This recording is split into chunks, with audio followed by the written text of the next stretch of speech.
Así es, DJs, estamos aquí en la siguiente clase y vamos a hablar acerca del cueing para los audífonos. Y esto es muy importante conocerlo, ya que simplemente sin los audífonos no podríamos mezclar las canciones. Pero bueno, vamos a empezar.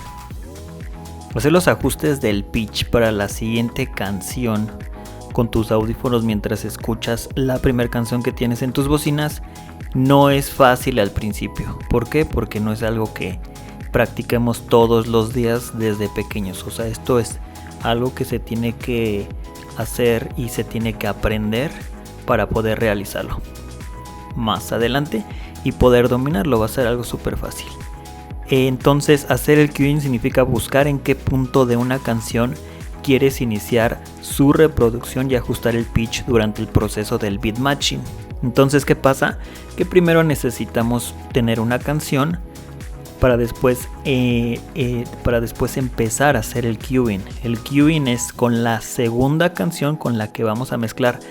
Después de la que ya tenemos que encontrar el punto exacto y la velocidad para poder mezclar las dos canciones. El cueing es una de las habilidades esenciales que una vez que adquieres nunca la vas a olvidar. ¿Por qué? Porque es parte del proceso.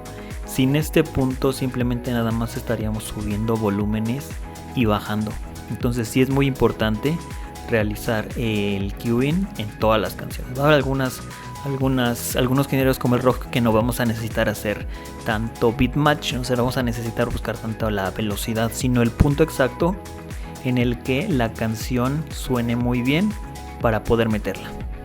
La forma más popular de hacer el cueing con los audífonos se conoce como monitoreando a un oído.